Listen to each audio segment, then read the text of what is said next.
Hadid сүресі. Рахман. Әрі аса рахымды Алланың атымен бастаймын. Аспан әлемі мен жердегі жаратылыс біткеннің бәрі сен мінсізсің, кемшілік атаулыдан адасың деп Алланы ұлықтайды. Ол азиз, бәрінен үстем әрі ұлы, хаким, әрісі мен әр үкімі көптеген хикметтерге негізделген теңдессіз даналық иесі. Көктер мен жердің бар билігі бір өзіне тән. Жан бітіріп, өмір сыйлайтын да, кеудедегі жанды алып өлтіретін де бір өзі. Оның құдіреті барлық нәрсеге жетеді. Әуел де өзі, ахир де өзі, захир де өзі, батин да өзі. Ол барлық нәрсені лайықты түрде біледі. Ол аспан әлемі мен жерді 6 күнде жаратты. Содан кейін аршқа истауа етті. Яғни, аршқа шексіз билігін жүргізді. Аршпен бірге күллі жаратылыс атаулыны толық меңгеріп шексіз үкімін жүргізді. Ол жауын суымен, егілген тұқымдар сияқты жерге енген нәрселер мен су жаңа өсімдік сынды, жерден шыққан нәрселердің сондай-ақ жауын шашын, жарық пен періштелер сынды, көктен түскен нәрселер мен бу, пенденің дұғалары мен құлшылықтары сынды, көкке көтерілген нәрселердің бәрін біледі. Әсілі сендер қайда болсаңдар да, ол сендермен бірге. Алла сендердің не істеп не қойып жүргендеріңді толық көріп тұрады. Аспан әлемі мен жердің бар билігі бір өзіне тән. Бүкіл істер оның дәргейіне жөнелтіліп, қарауына ұсынылады. Сөйтіп барлық шешімдер мен үкімдер оның құзырына шығады. Ол түнді күндізге қосып, күнді ұзартуда, және күндізді түнге қосып, түнді ұзартуда. Ол көкіректердегі бар сырды, яғни ондағы барлық ойлар мен ниет пиғылдарды толық біледі. Аллаға және Расулына иман келтіргендер және оның аманат ретінде иеліктеріңе бергендерінен дін жолында һәм қайырымдылық мақсатта жұмсаңдар. Араларыңдағы иман келтірген және қолындағы мал пұлынан зекет садақа берген жандарға зор сауап, үлкен сияпат бар. Сендерге не болған?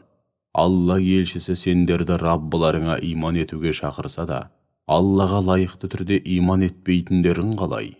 Анығында ол сендерден бұл мәселеге қатысты нақты уәде алған болатын. Егер иманға келетін болсаңдар, сол да жеткілікті. Алла сендерді ой сананы, жүректі әрі жан дүниені шырмайтын тас қараңғы түнектерден жарық нұрға шығару үшін қолына анық аяттарды түсіруде. Шүбәсіз Алла сендерге өте мейірбан, сондай жанашыр һәм ерекше мейірімді. Күллі аспан әлемі мен жердің бар мұрасы бір Аллаға тиесілі болып, ондағы барлық нәрсе түбінде Аллаға қалатынын біле тұра, неліктен Алла жолында зекет, садақа бермейсіңдер? Араларыңдағы алдағы барлық жеңістердің басы болған ұлы жеңістен бұрын дүние мүлкін дін жолында жұмсаған, әрі соғысқан жандар өзгелермен тең болмайды. Олар ұлы жеңістен кейін дүние мүлкін дін жолында жұмсаған әрі соғысқандардан дәреже жағынан әлде қайда биік тұрады. Дегенмен Алла олардың барлығына да ең керемет сый, жұмақ пен кешірімін уәде етеді. Алла сендердің не істеп не қойып жүргендеріңнен толық хабардар. Кімде-кім Аллаға жақсы қарыз берсе, яғни мал дүниесінің бір бөлігін Алла разылығы үшін дін жолында және қайырымдылық мақсатта жұмсаса, Алла оның берген қарызын еселеген үстіне еселеп қайтарады. Сондай-ақ ол үшін әсте ортаймайтын, сондай керім сый да бар. Сый сияпат күні мүмін ерлер мен мүмін әйелдерді алдары мен оң жақтарында нұрлары жарқыраған күйде жұмаққа қарай ынтыға адымдап бара жатқанын көресің. Оларға бүгін қуана беріңдер. Міне сендер үшін ішінде мәңгі бақи қалатын жайқалған жасыл бауларының арасымен және зәулім сарайларының түбінде өзендер ағып жататын жәннат бақшалары делінеді. Зор жетістік, толайым табыс деген міне осы. Сол күні 200 ерлер мен әйелдер мүміндерге, бізге қараңдаршы, нұрларың бізге де жұқсын деп жалынатын болады. Сонда оларға: егер қолдарыңнан келсе, артқа, дүниеге қайтыңдар да нұрды сол жақтан іздеңдер делінеді. Сол кезде араларына қақпасы бар бір дуал тұрғызылады. Оның мүміндер болған ішкі жағында шексіз рақым, ал сыртында азап болады. Екі жүзділер мүміндерге: дүниеде біз де сендермен бірге болмап едік деп үн қатады. Сонда мүміндер оларға: иә, солай еді. Алайда сендер өз-өздеріңе кесір қылдыңдар. Қайтер екен? Мүміндердің мерейі үстем бола мекен, жоқ әлде кәпірлер мықты шығар мекен десіп, үнемі әліптің артын бағумен болдыңдар. Күдік пен күмәннен еш арылмадыңдар, және Алланың нұры қайткен күнде де сөнеді деген құр қиялдарың мен жалған үміттерің сендерді үнемі алдарқатты. Ақырында Алланың пәрмені жетіп, ажал құштыңдар. Сөйтіп қулығына құрық бойламайтын әзәзіл шайтан көңілдеріңе Алла жайлы жаман ойлар салып, бәріңді алдап соқты. Бүгін сендерден де, кәпірлерден де пидия, яғни күнәларың үшін өтем қабыл етілмейді. Ақырында барып паналайтын жерлерің тозақ. Сендерді құшағына алатын лайықты жер сол. Ол қандай жаман ақырғы тұрақ, қандай жаман барар жер. Иман келтіргендердің жүректері Алланың ұлы жолдауының, Құранның, һәм өздеріне түскен басқа да ақиқаттардың алдында тағзым етіп діріл қағатын, һәм жұмсаратын, сөйтіп Аллаға қалтқысыз мойын сұнатын уақыт келмеді ме? Олар бұдан бұрын иләһи кітап берілген үмбеттер сияқты болмасын. Олар уақыт өте келе қолдарындағы иләһи кітапқа құрметпен қарауды қойғандықтан жүректері тас болып қатып қалған еді. Олардың дені хақ жолдан бір жолата тайғандар еді. Алайда біліп қойыңдар, Алла жер бетін өлгеннен кейін қалай тірілтсе, тас болып қатып қалған жүректерді де дәл солай тірілте алады. Ендеше ақылға салып ойланарсыңдар деп, анық ақиқаттарды осылайша түрлі мысалдармен баяндаудамыз.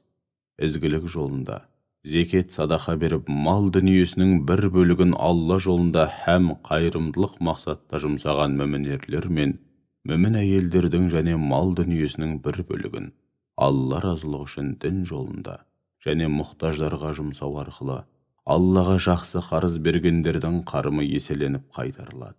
Сондай-ақ ол үшін әсте ортаймайтын сондай керім сый да бар. Аллаға және елшілеріне шын иман келтіргендер, міне солар, Раббыларының құзырында сыддық, яғни Аллаға және Расулына қалтқысыз сенген әрі оларға берген сертінен таймаған, сөздерде, істерде түзу һәм шынайы болғандар мен өмірлерімен ақиқатқа куәлік еткендер, яки Алла жолында жандарын пида қылған шейіттер. Олар үшін арнайы сый-сияпатпен өздеріне ғана арналған нұр бар. Ал аяттарымызға сенбей күпірлік қылғандарға келсек, олар мәңгілік жаһаннамдықтар. Біліп қойыңдар, дүниенің тіршілігі ойын күлкі, сауық сайран, сән салтанат және өзара мақтан, яғни мансап, атақ абырой, мал мүлік, бала-шаға һәм кескін келбетпен мақтану ғана. Сондай-ақ көбірек дүние жию және үрім бұтақты көбейту жолындағы бәсеке ғана. Бұл бір жауынға ұқсайды. Сол жауынның арқасында жайқалып өскен өсімдіктер шаруаларға қатты ұнап, төбелері көкке жетеді. Алайда артынша әлгі өсімдіктердің сарғайып солып қалғанын көресің. Һәм содан кейін қу сабан мен қиқымға айналады. Міне, дүниенің қу тіршілігі деген осы. Ал ақиретке келсек, онда я ауыр азап болады, яки Алланың тосын сый-сияпаттарға толы кешірімі мен шексіз разылығы болады. Я, дүниенің тіршілігі алдамшы әрі өткенші қызықтан басқа ештеңе емес. Раббыларыңнан болатын кешірімге және Аллаға һәм елшілеріне шынымен иман келтіргендер үшін әзірленген ені 7 қат көк пен жердің еніндей болған жұмақтан орын алу үшін жарысыңдар. Міне бұл Алланың қалаған пенделеріне нәсіп ететін шарапаты. Алла шексіз шарапат иесі.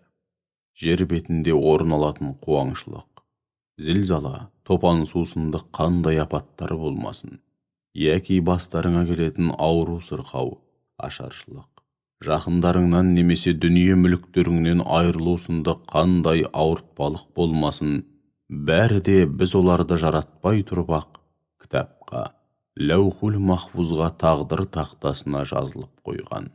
Шүбәсіз бұл Алла үшін оп-оңай. Бұл уыстарыңнан шығып кеткенге ақырып өкінбеулерің және Алланың нәсіп еткен нығметтеріне масайрап асып таспауларың үшін. Алла кеудесіне нан пісіп, менсіген мақтаншақтардың ешбірін ұнатпайды. Ондайлар қайырымдылық көрсетуге келгенде өздері сараңдық танытқанмен қоймай, өзге ел жұртты да сараңдыққа үгіттейді.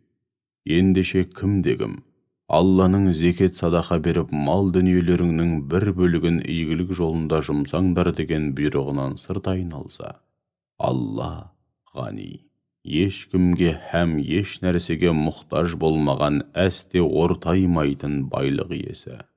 Хамид, бар мақтау мен шексіз шүкіршілікке әбден лайық. Біз елшілерімізді пайғамбарлықтарына айғақ болатын анық дәлелдермен, мұғжизалармен жібердік. Адамдар әділдікті ұстансын деп, елшілермен бірге кітап пен әділдік таразысын да түсірдік. Сондай-ақ болмысында, әсіресе соғыс құралына айналғанда, зор күш-қуат болған әрі адамдар үшін пайдасы мол темірді де түсірдік. Алла оны, өзін көрмесе де, дініне һәм елшілеріне қолдау көрсеткендерді анықтау үшін түсірді. Шүбәсіз, Алла қауи, тым күшті, әрі азиз, бәрінен үстем әрі ұлы. Нұх пен Ибрахимді де пайғамбар етіп жібердік. Сондай-ақ олардың ұрпақтарында пайғамбарлық пен кітаптан махрұм етпедік. Алайда ұрпақтарының біразы тура жолға түссе де, басым көпшілігі хақ жолдан бір жолата тайғандар еді. Содан кейін аталмыш пайғамбарлардың ізін ала өзге де пайғамбарларымызды бірінен кейін бірін жіберіп отырдық. Ақырында Мәриям ұлы Исаны жіберіп, оған Інжілді бердік, һәм оған ергендердің жүрегіне мейірбандық пен мейірімділік сезімін ұялаттық. Ал өздері ойлап тапқан рухбандыққа, яғни діндарлық жолына келсек, біз оны оларға парыз қылмаған едік. Олар оны Алланың разылығына бөленуді қалап, өздері ойлап тапқан болатын. Алайда олар ол жолды лайықты түрде тиісінше ұстана алмады. Біз араларынан иман келтіргендерге тиісті сый-сыбағаларын бердік. Әйтсе де, олардың дені тура жолдан тайғандар. Уа иман келтіргендер, Аллаға шын көңілден тағзым етіп, алдында асы болудан сақтаныңдар. Сондай-ақ оның елшісіне де шынайы түрде иман келтіріңдер. Сол арқылы Алла сендерге рахым қазынасынан біреуі бұрынғы пайғамбарларға иланғандарың үшін, екіншісі Алла елшісіне иман келтіргендерің үшін екі бірдей үлес берсін. Сондай-ақ жарығымен тура жолдан адаспай жүретін нұр беріп, күнә қателіктеріңді кешірсін. Өйткені Алла ғафур, құлдарының күнәлары қанша жерден үлкен болса да, тәубе еткендер үшін өте кешірімді, әрі рахим, әсіресе мүмін құлдарына ерекше мейірімді. Ендеше кітап иелері біліп қойсын. Алланың игілігі мен шарапатын үлестіру яки шектеу олардың қолында емес. Сондай-ақ Алла елшісіне һәм өткен пайғамбарлардың бәріне бірдей иман етпейінше, Алланың игілігі мен шарапатына бөлене алмақ емес. Бар игілік пен шексіз шарапат бір Алланың қолында. Оны қалағанына нәсіп етеді. Алла зор игілік, шексіз шарапат иесі.